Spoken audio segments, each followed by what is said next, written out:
Happy Friday, July 8th, 2022. Thank you for making it. What is wrong with my camera? Oof, that is bad. Got blurred up real quick. Hold on for a second. Yeah.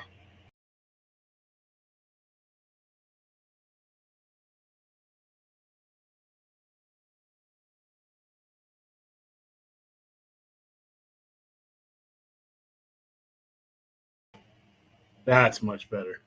All right, yeah. Once again, happy Friday.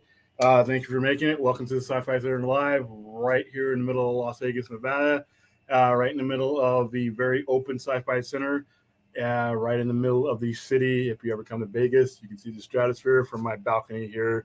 Gonna be a quick show today because we have another show in the Poindexter Lounge debuting like right after this. Right, 7:30. I think it's Babes in Toyland. They're going to be talking toys. I think it's Enosh and Wonder Meg, so I don't want to overlap with them. So we got a couple topics to get to. I am going to go ahead and bring in my co-pilot for the week. Here's Dade. How you doing, man? What's up? Okay, so some of the topics we're going to talk about. Black Adam. We're going to talk about the appearance at the Comic-Con between Dwayne Johnson and what it may mean. Star Trek Strange New Worlds season finale, which I consider to be the best episode of the season so far. And then I'm going to get some advice from the chat on what streaming shows that I'm not currently watching that I should be watching, since I have every damn streaming service out there right now. Apple Plus, Amazon, I got them all because there's so much science fiction and horror. I even got Shudder. There's so much science fiction and horror on these streaming services that I have to try my best to keep up to date. But we're going to start off. Unfortunately, we have had two recent high-profile deaths here. One of them was today. The other one was just yesterday, I think. When it comes to some big-name movie stars, and one of them will always be eternally to me is Sonny Corleone. Robert James Caan.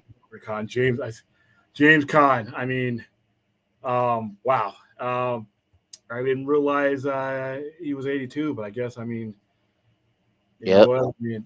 I mean, a lot of people brought up Elf and some of the other stuff that he's done, Honeymoon in Vegas. He's done a lot, and we were just talking about on the show last night or the night before just how many credits. One of these credits, like, to me, he's always going to be Sonny, but he's going to be Elf to somebody else's. I mean, he's going to be, he's going to be a lot of things, a lot of different people, but just an icon as far as I'm concerned. I mean, exactly. This guy was such an influence on me when it came to movies and everything else.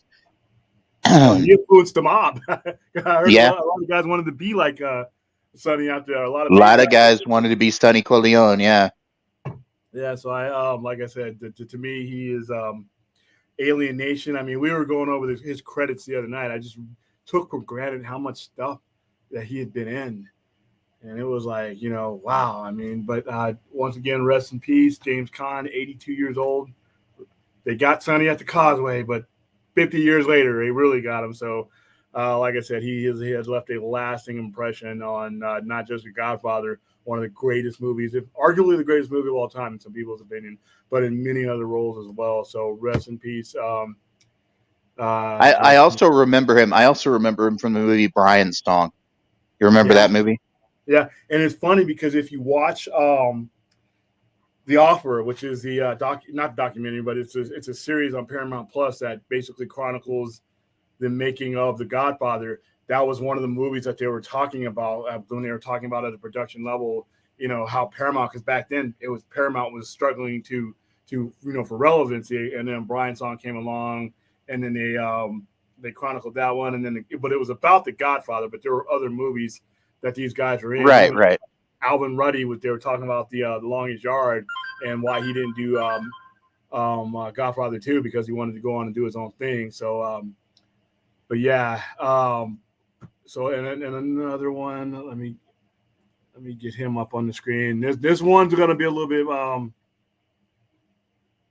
bit more modern as far as people who are of the age of watching. And this This one right here, man. This one was today.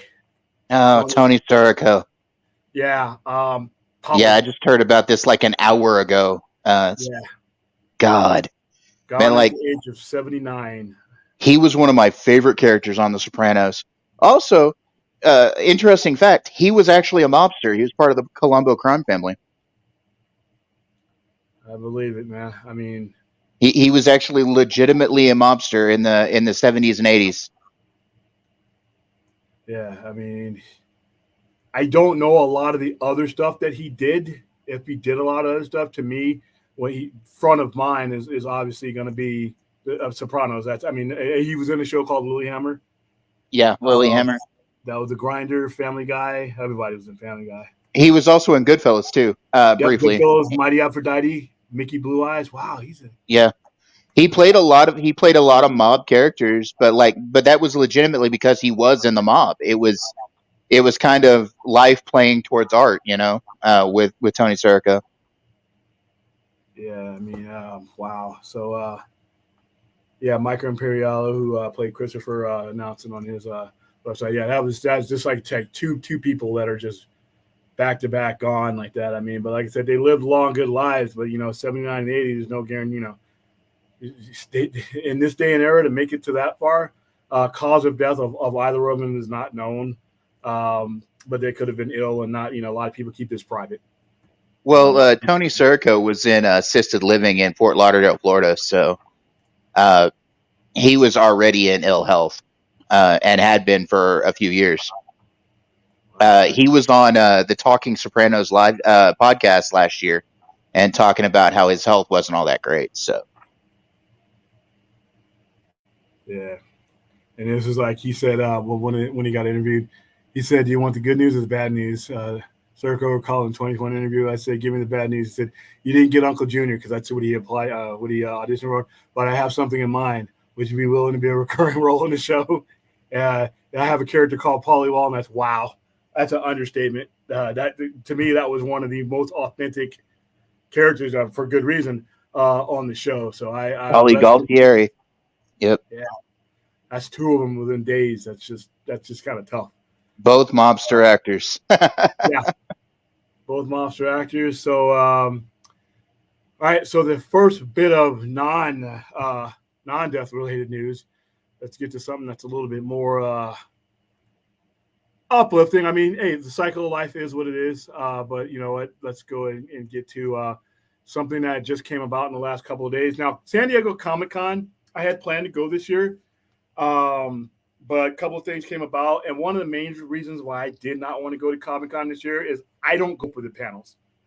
I am one of the rare. I'm old school. If I go to convention, there's cosplay and all that, and that's great. But I go for the items and the pickup stuff and to meet people and to build business relationships as far as like being able to get stuff. Some of the people you meet at these conventions, you're able to get supplies and get items and get stuff from you. You build a rapport and then pick up some cool stuff that's at the convention itself.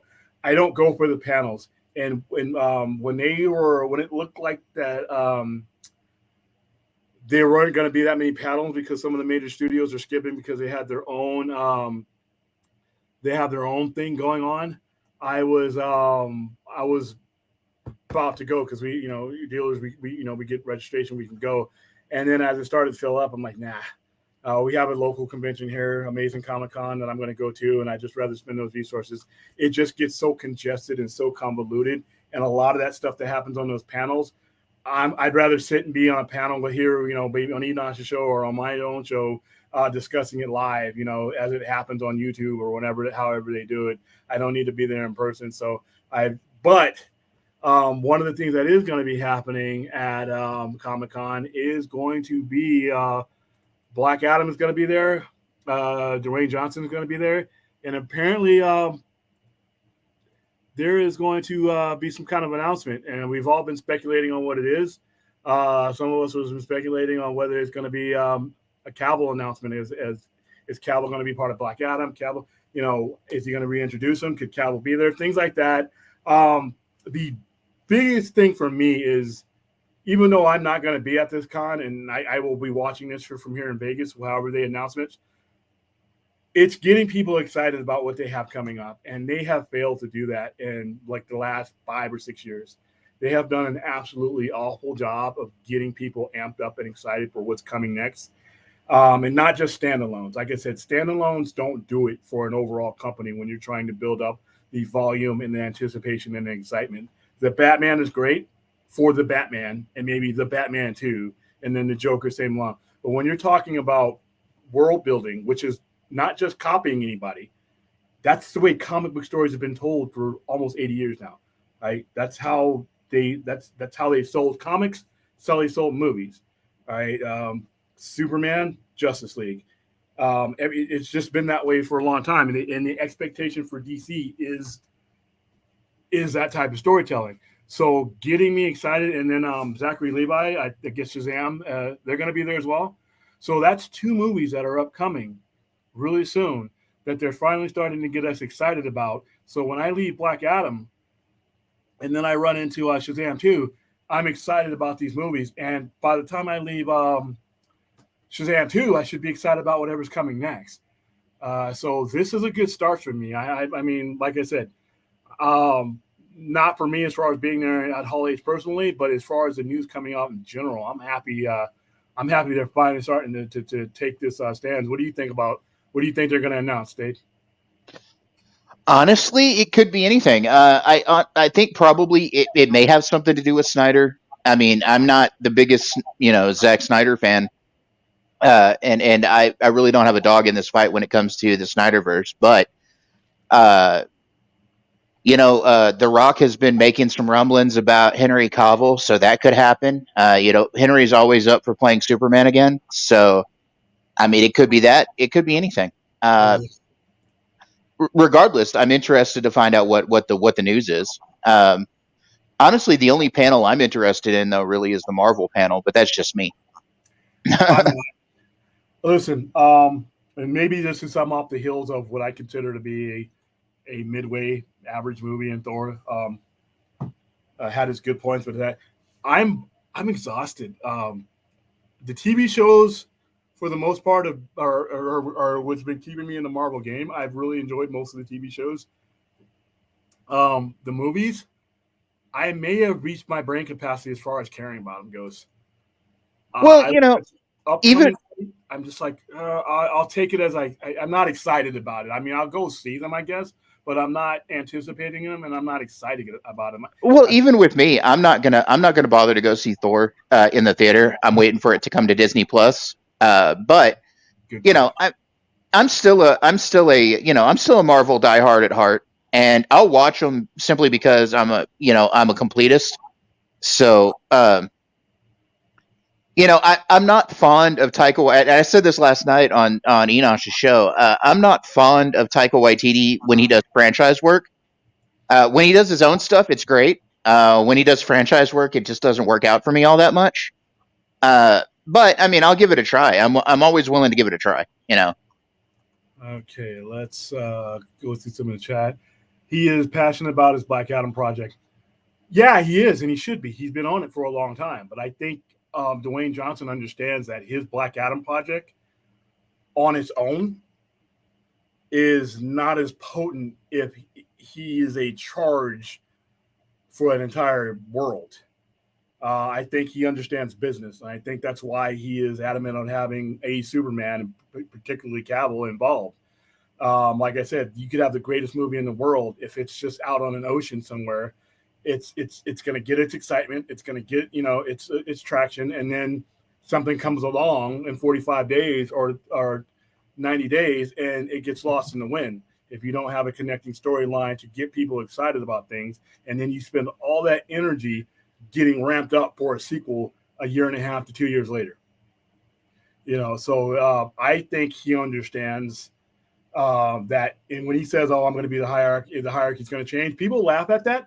I don't laugh at that. I think he does have the ability with these movies and his connection with Shazam, because it's his production company, to really recalibrate and refocus what is already there for DC. And I think and people, we were talking last night about reboots. DC films, I don't think, and I'll say it over and over again, they don't have the credibility to reboot. Nobody's going to care. Nobody's going to Nope. care about something brand new when you never finish the current. They're just going to walk away.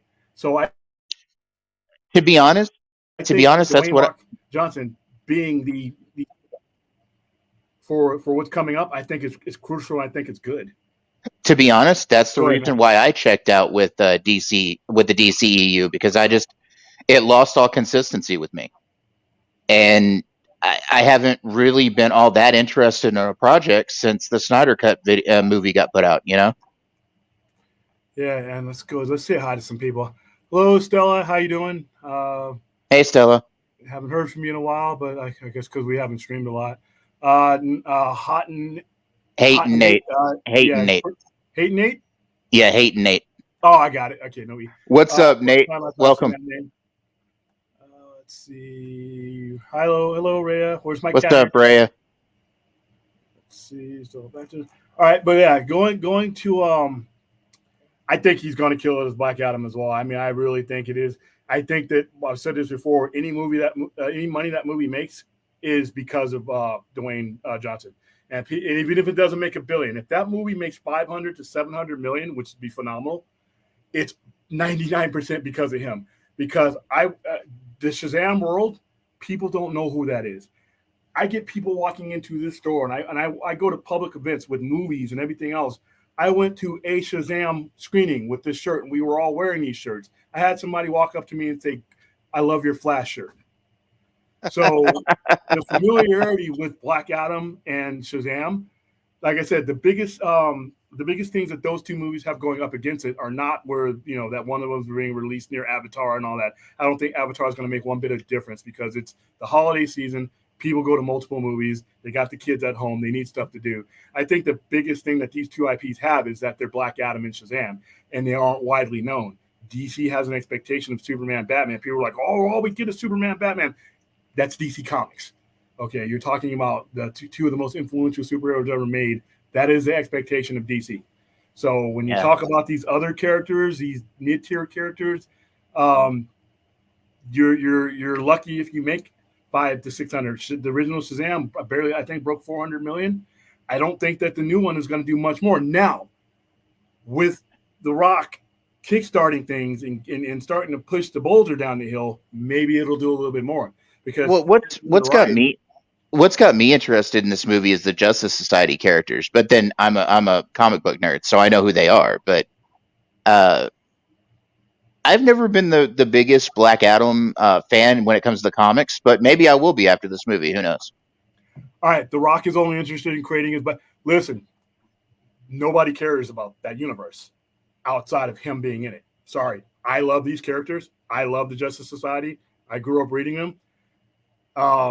He knows that even with his notoriety, he can't be in every scene in every movie. There is no such thing as a Black Adam Shazam cinematic universe that can actually gain traction without some of the major characters.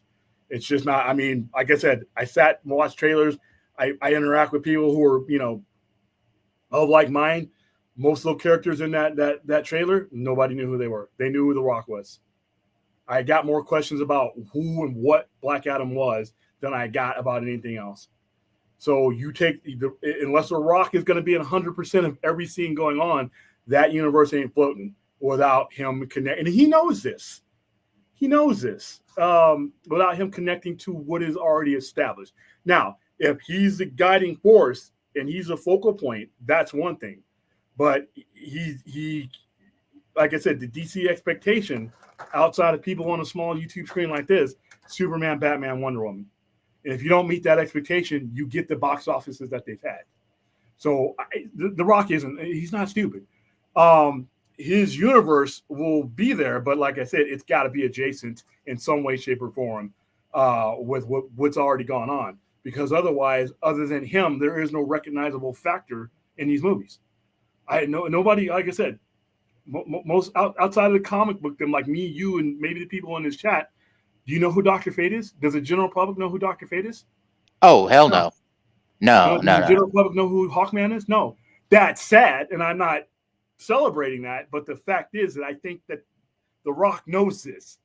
he knows that he even though he's creating his own thing, he's got to tie and tether it to certain things in order for it to make the money that people expect of The Rock. Because remember, The Rock has been part of some really big franchises. And even Yep. though I don't expect these movies to make $1 billion, they're expected to do well.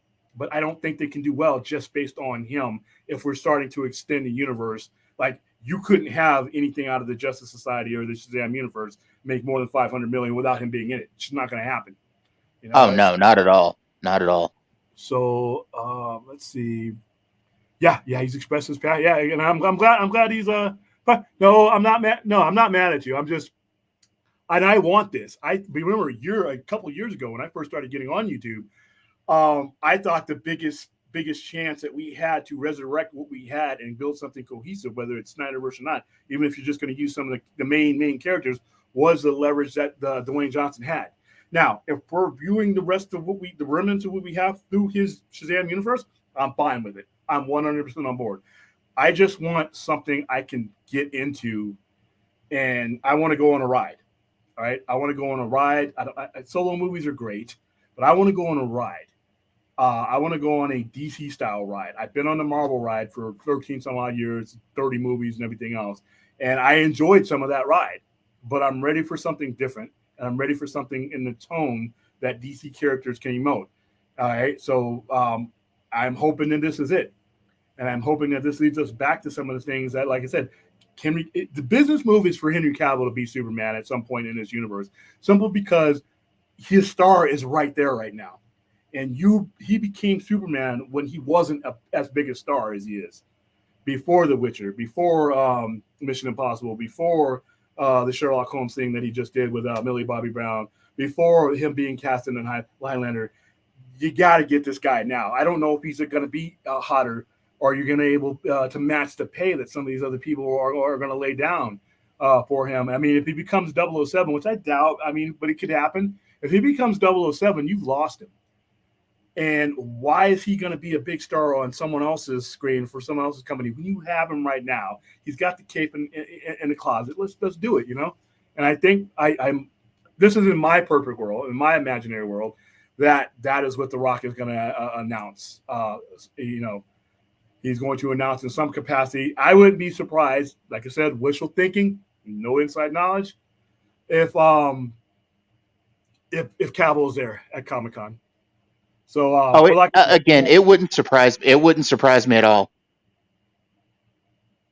Yeah, The Rock. Yeah, and we got Super Pets happening.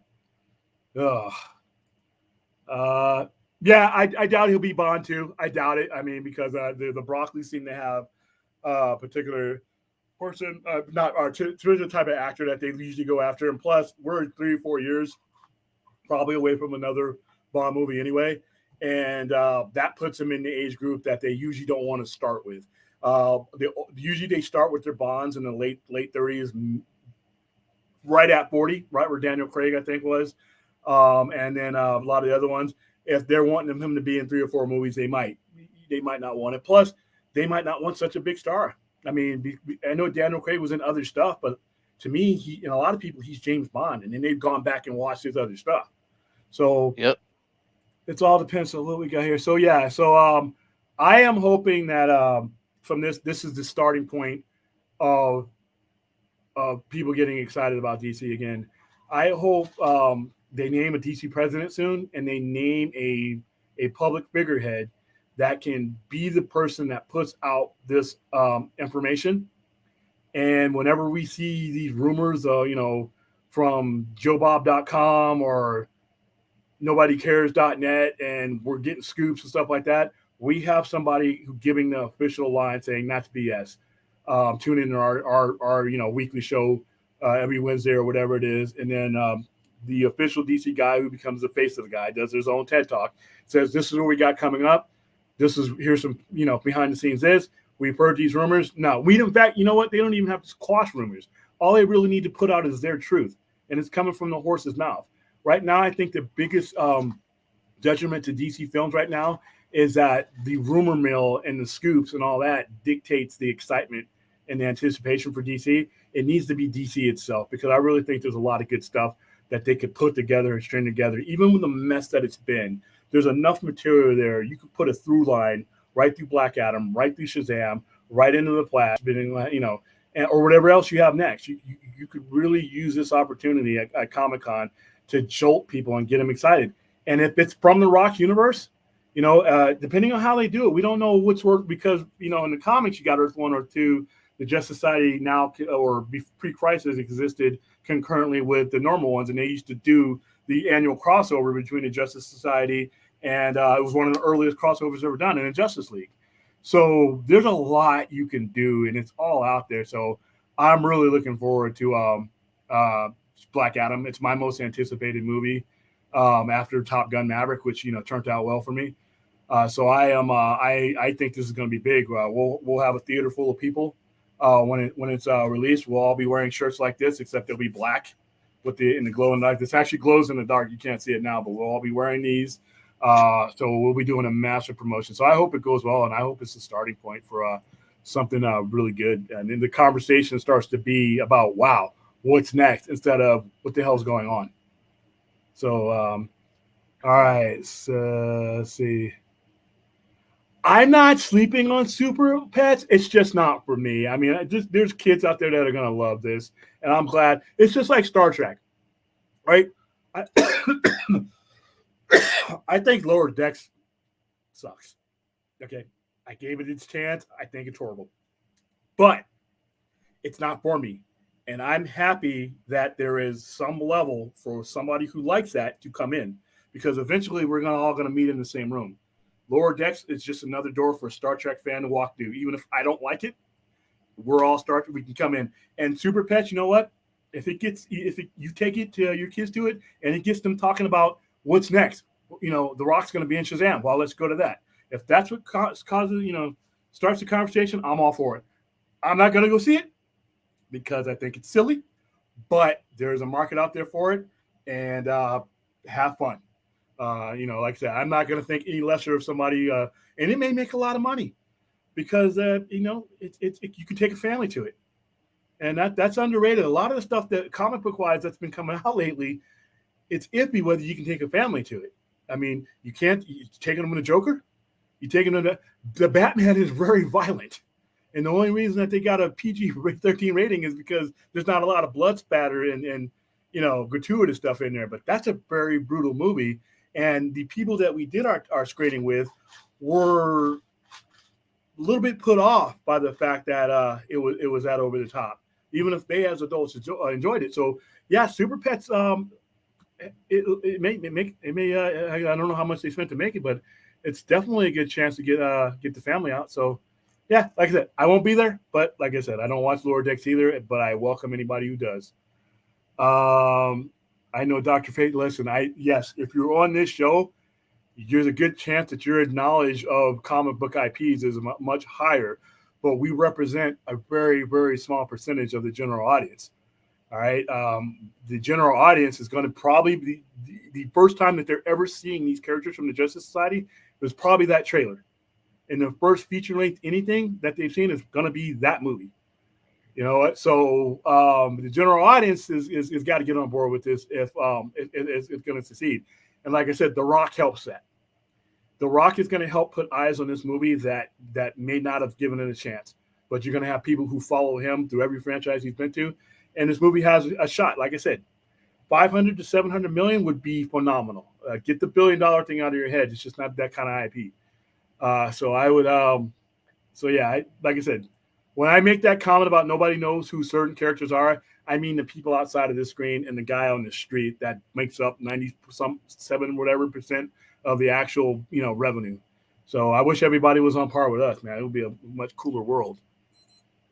Okay, William should play back out. So yeah. You know what? Nah, The Rock is 50. He's older than me, and he makes me look like I shouldn't be part of the same species as him. Let's see. After Boston's use unknowns for Bond, Cavill, yeah. Yeah, like I said, back when, believe it or not, Cavill wasn't a relative unknown before all this. So there's a lot of let's see. I just don't want you upset now. Trust me, I don't get up. I try not to get upset over fictional characters. I just try to have fun with them. So, all right. So that is that's happening. I think, like I said, once again, I hope this is the beginning of something new. Even though I won't be at Comic-Con, I'm glad this is happening there. I will be here with you guys on YouTube watching it. All right. So the next big thing I had was the season finale of Star Trek Strange New Worlds, which did you watch it, Dave? Yes, Okay. it Let me was amazing. Yeah, I got a couple different things that I want to bring up here. One of them is the episode itself, in regards to the storytelling. And hold on, let's put the spoiler thing on here because we're about to spoil Strange New Worlds episode 10 for you guys. So let's put the spoiler alert. I'm going to give you a couple minutes or a couple seconds here. I'm going to bring it up here real quick, but we will be spoiling this. So if you did not have a chance, it's been out a couple of days. If you haven't had a chance to watch it, then here is your warning. And if you're watching this in the replay, I will get rid of the spoiler alert when we are done talking spoilers. So as long as that is at the bottom of the screen, then it is not safe to swim in these waters. All right. That being said, wow. I did not think the show could get any better than it had been, especially with the original Gorn episode where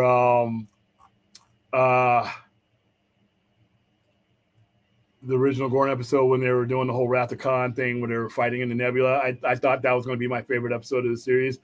This is my favorite episode of the series. I loved every aspect about it. I loved the fact that it was not a true time travel thing, but it was more of a alternate universe thing. I like the fact that this series, it brought the series back to the narrative of Pike and his destiny. All right. And it is the one thing that I do not like prequels. All right. I'm not a big fan of prequels. I'm not a big fan of watching characters that I know their ultimate ends. But this was different because we don't know necessarily whether this is going to be the ultimate end of Captain Pike. And you saw them messing around with that, in this episode here, where the Admiral Pike comes in and with a kick-ass upgraded costume, Wrath of Khan costume. I'll show that in a couple minutes here. This show and that plight is great. I don't know where it's going to go, but I thoroughly enjoyed this episode. What about you? Oh God, it was amazing. I loved how they intertwined it with Balance of Terror. Yes. That was so good. And honestly, I think Paul Wesley plays a pretty good Captain Kirk. It worked for me. Yeah. He does what they ask of him, and I saw a lot of people because I was online right after the episode. A lot of people were like, "That's not Captain Kirk. He's no, not the Captain Kirk that you know." All right, not William Shatner. I am okay with them not giving me a clone of William Shatner. Kirk will eventually become a character that will be looked at in different dimensions in different ways. I don't need a Captain Kirk, a William Shatner clone to tell this particular story. No. He had enough traits of Captain Kirk, the ideas, your creativity, and plus, it's a different Captain Kirk that we'll eventually grow to know because history has been changed. Some of the stuff that Captain Kirk would have done would have been different because he wouldn't have been in that situation like that. He would have already had his own experiences leading up to that, different experiences leading up to the point where when you see him in Balance of Terror, that's the Captain Kirk that ultimately arrives at the decision making he makes then. And even Pike brings that up. He's not supposed to be there. Pike's decision making was different than Kirk's was. And if you notice, Kirk's was more aggressive. And in the original canon, Kirk's aggressiveness is what ends up was saving the day. So I like the fact that when you saw Spock all torn up and those injuries that he has, that was literally, Pike saw, hey, if I'm not where I'm supposed to be, someone else is going to take my place. And there you saw Spock with the exact same injuries and saying he'll never be the same and all that. I thought the little voice cameo of Scotty was kind of cool. You just saw his hand, but you heard him. Yeah, I heard him. But if Balance of Terra, hold on real quick. No, dude, I don't get offended on these YouTube No, channels. he's talking to me, William. He Oh, said okay. something to me in the chat, and he was talking to me. Oh, okay, cool. Like I said, I got very thick skin. But I love Balance of Terror is one of might be my favorite original series episode. It's the one I've watched the most over and over again. So It's one of my favorite. Yeah, so seeing this played out, and you know that it's been altered, I thought was great. I love the Romulans. I love the fact that they had the marriage. Remember, if you remember Balance of Terror, all the Oh parallels. yeah. And but what I really love the most, and I'm going to, and by the way, we spoiler alert. Obviously, we got it at the screen. I was surprised to see Kirk in here this episode. I know he was due in, and Yeah. but I know he was doing next year as probably Lieutenant Kirk, moving up to captain real quick. But that was something that they kind of kept under wraps. I was not expecting him to see him this episode, and Dude, I was happy to see him this episode. I loved seeing Pike in the maroon, in the Mighty Maroon. Yeah, we're about to get to that. So, yeah, I need to order this uniform because I got the Star Trek uniform here in the store. But this one I am going to have to add. Dude, I want one of those movie era uniforms, the maroons. Those are nice. Yeah, I can I get. might I have can to. have them in here. I got to get your sizes and all that because those ones we get custom made. But let's see. Let's go into. This is really cool. So, one of my favorite moments about this one was this right here. And here he is clearly wearing an admiral ranking that Kirk wore. Yep. I think it looks like he's a little bit higher up. Yeah, he's a flag admiral. He's a flag admiral. Yeah, so if you look at the difference, the white part that holds that that holds the clasp, it's a little bit longer than the one here. The regular one stops right around here.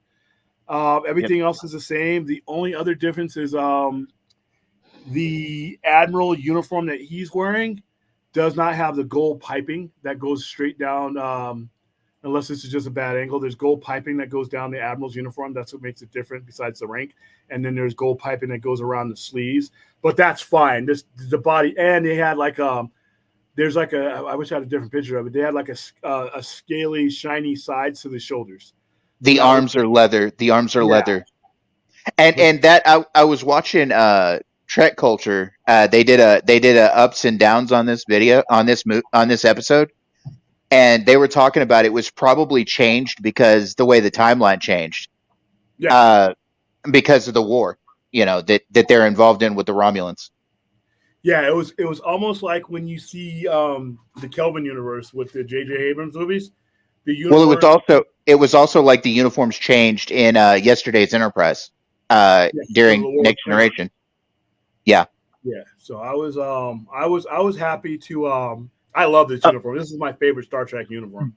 Did you hear the nod to the JJ Star Treks about how Kirk's father served on the Kelvin? Yes. I heard that, and I was like, that was kind of cool. The fact that there was so much relevance from so many different levels of Star Trek, and it was a pretty long episode too. Which is another thing I love about Strange New Worlds and other shows like even Stranger Things is, dude, give me a good solid hour or more. I don't this 39, 40 minute shit. Stop it. All right. Yeah, definitely. That was like putting me on a roller coaster and just saying, okay, we're going to take you back down to the bottom before we get to all the cool stuff. We're not going to go through that. We don't have enough time. Give your story enough time to breathe. And Strange New World just does it for me. So I love what Spock says to Pike at the end of the episode. I think I owe you a thank you, but I don't know what for. Yeah, because what that time crystal does is it's a little bit different than time travel. Because when he mind melded again with him, he still had his memories of the universe he was from, but Pike still had some kind of relevance, some kind of skim memories of where he was at, and he still had to ask questions. So I love the way the time crystal makes it so that you don't have to do traditional things like that. It kind of gives them the leeway. But Spock, here's another thing. Spock plays Spock like Ethan Peck plays Spock, and that's one of my counter to people that say, "Well, that's not Kirk." No, that's not the Kirk that you stared at, which William Shatner and maybe even Chris Pine, because Chris Pine kind of mimics him a Dude, little bit. But Ethan Peck plays his own Spock. I mean, I can't compare Stella Ethan and Peck I, to anybody. Stella and I were talking about it after we watched the episode. She said that I mean, her and I both agreed that there were a couple of lines that Ethan delivered just like Leonard Nimoy, like they were spot on Leonard Nimoy like style lines. Maybe because they're both aiming towards a consistent portrayal, and there's that consistency there that leads them to aim to the same direction. Because I never got the sense that, I mean, when I look at Ethan Peck Spock, I just don't. I feel a different way than I do when I see Leonard Nimoy or Zachary Quintos, who both have done excellent portrayals of him. But Ethan Peck Spock is fits this show, and he fits the personnel around him, and his wisdom, the way his wisdom is at this point in his career. Because remember, he's a lieutenant. He's not, he's not the first officer Spock, so he's got a little bit less experience, but he's still the wisest thing around. So I really enjoyed him in this episode.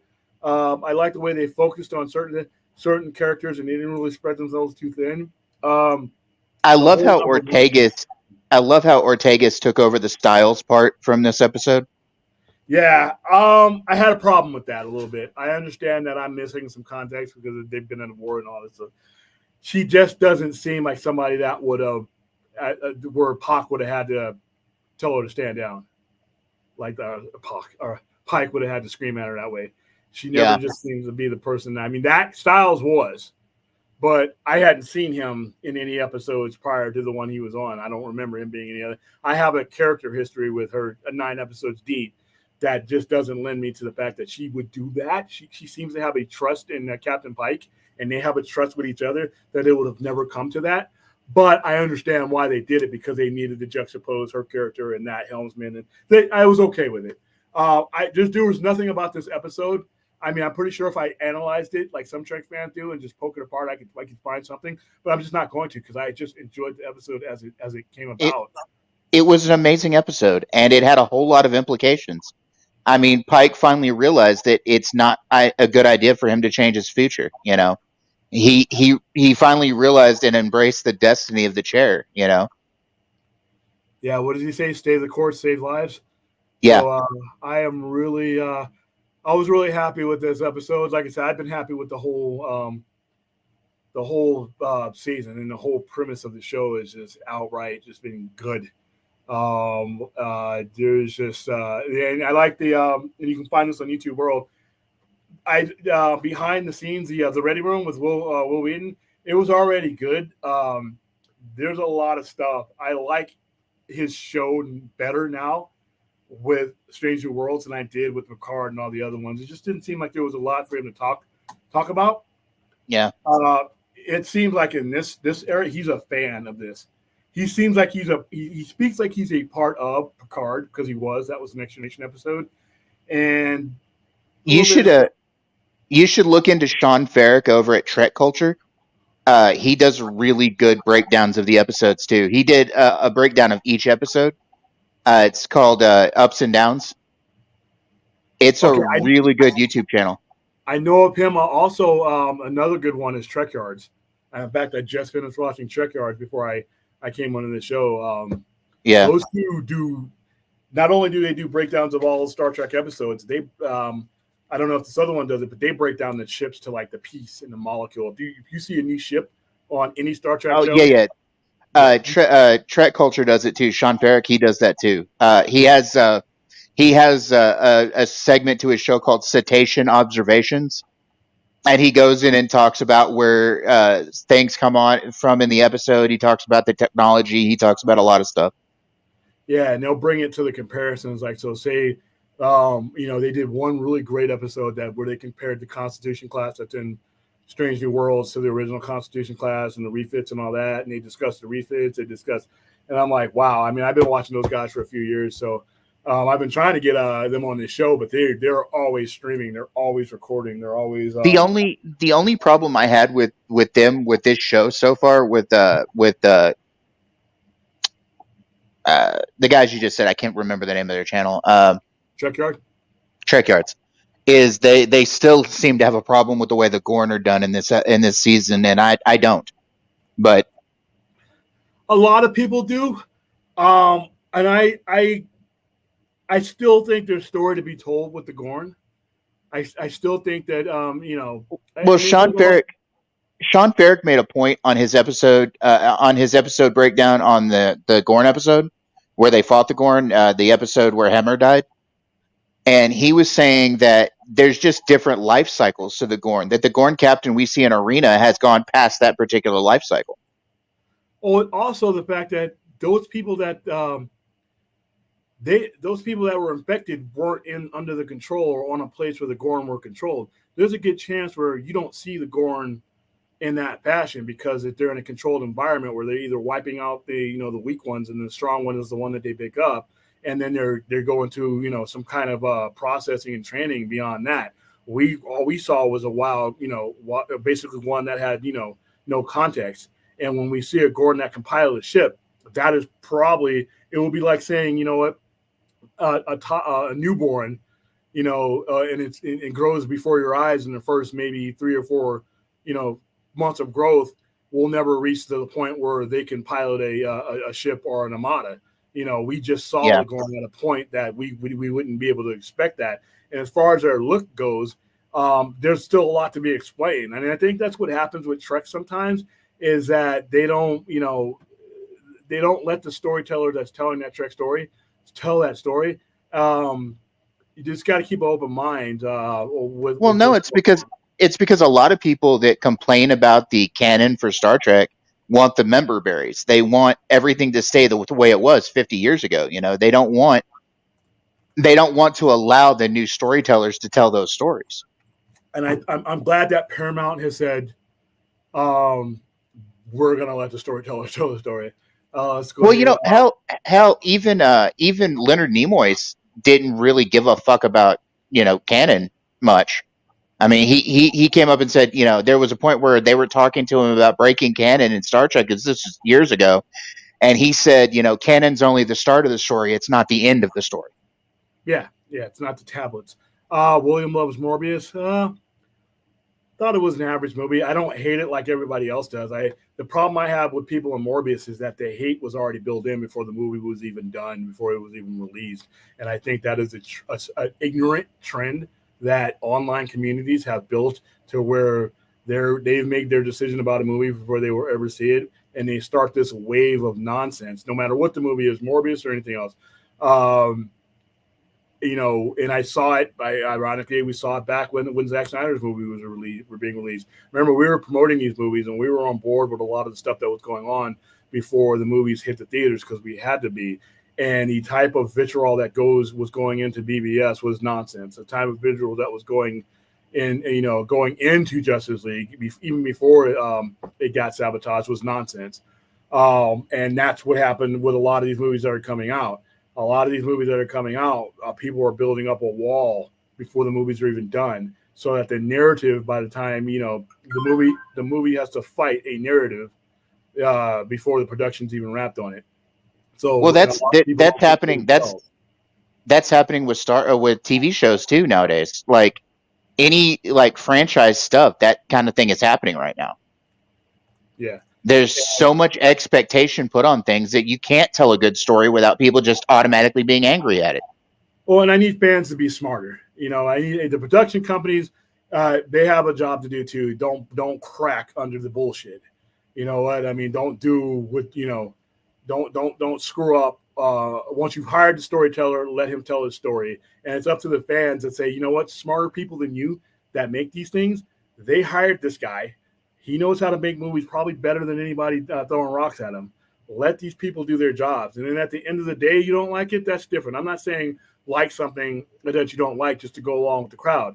But when we're destroying movies before they even get released, and we're basically taking a team jersey side against a movie before it even has a chance to even be the projection to be done, that's just stupid. And I felt that regardless to the quality of what Morbius came out, it wouldn't have mattered the quality of Morbius. People were ready to destroy Morbius before it was released, no matter what. So that's my thing about Morbius. I didn't love Morbius. but I didn't hate it too. And a lot of the stuff that it got piled on it, like I said, there's no way the people that were piling on it who didn't even see the movie could have come to those conclusions before they did. So, Well, like I said, it's like I often tell people that complain about, oh, this content or that content's gonna suck, before they even watch a thing. It's like I tell them, I said, you have to let the product exist on its own and actually let it be out there in the wild before you make a decision on it. If you're not going to bother to watch it, then shut up. I mean, there's no reason to attack a thing before it exists. I don't. Is Will reading our chat or is he on his own? No, I'm not on my channel right now. I'm actually just on Point Extra right now, and yeah, I am trying to read the chat as it scrolls through. I'm not real good at it. I missed a super chat last week from Ryan Hartwell. I'm sorry if you're watching, Ryan. I didn't see it till after the show was over because a lot of the stuff was going. But now when I'm doing this show, we're only on this one chat. We're not simulcasting that other chat. So I see you. But yeah, I was, like I said, I was a big fan of certain things. But like I said, we have to. And it's going to be the same way with any movie coming out. People are going to have to make up their own minds, and that goes as far as critics go too. Critics, I have friends that are critics. Critics' opinion about movies only means something if they're of the like mind of the movies that I've seen. If I know a critic that goes and sees the type of movies I've seen and we form similar opinions, and he tells me, hey, you know what, this may not be for you, I may take that with a little bit bigger grain of salt. But in general, the criteria that a critic has is not the same as I have. If I go to a movie and I want to see stuff blow up, violence from beginning to end, gratuitous violence, gratuitous TNA, and all the other stuff that's in like a slasher movie, and I go to that movie and it checks off all those check marks for me, but it's not the quality Martin Scorsese movie that a critic says, or it's not a complete movie. I'm like, well, those two things can be true, but that doesn't mean that a critic should have any bearing on my opinion. Well, So you go see the you movie. shouldn't let anybody influence your own opinion on something anyway. Like, I don't need a critic to tell me a movie sucks. I'd rather look at it myself. I've always had issues with people who depend on critics for their opinion. I hate this, that we've got in fandom, we've got this problem with we automatically run to Rotten Tomatoes to see what the critics have to say about it before we even go bother to watch something. It's like, why? Make your own decisions. Don't depend on a critic to tell you what they think of the movie. Yeah. Rotten Tomatoes is for me, might be the most useless advent in the modern era. It's not something I rely on. It's not something I'm really big on. I need, plus the fact that you have two different types of scores on there, an audience one and a critics one, just tells you, kind of underscores its irrelevance to me. It doesn't have the Williams score, which is, and I'm the one paying the money when I go see these movies. So, and I think people should do a little bit more research, form their own opinion. But all right, guys, we are reaching that point to where I think Babes in Toyland is the name of the show. It is going to premiere in about 6 minutes over on the Point Extra Lounge. I'll probably jump over there. Thanks to Dave for showing up. Thanks for everybody in the chat. I'll probably do this next week. I'll probably just do a whole show of people. In fact, leave it in the chat. Things that I am not watching on streaming. I am currently watching. I've done with Stranger Things. I'm done with. Have you watched Sons of Anarchy or Mayans? Because I enjoyed both of those. I couldn't grasp onto it. It just wasn't for me. Okay. I didn't even give Sons of the Mayans. It was just, to me, it was more the same.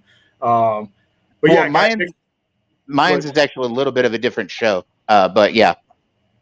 Next week we'll go into depth about what I should be watching that I'm not watching, and I probably should give you a context of what I am watching first before because there's a lot of stuff that I'm watching or in the middle of. But I think since I have all these damn streaming networks, I think I should probably put together a game plan to go through them. So, but thank you everybody for showing. We're ending up just under the hour I needed to be at. We will see you either on the Point Extra Lounge or on this very show next week, 6:30 Pacific time, live from Las Vegas. You guys have a nice day. Bye, everybody. Bye.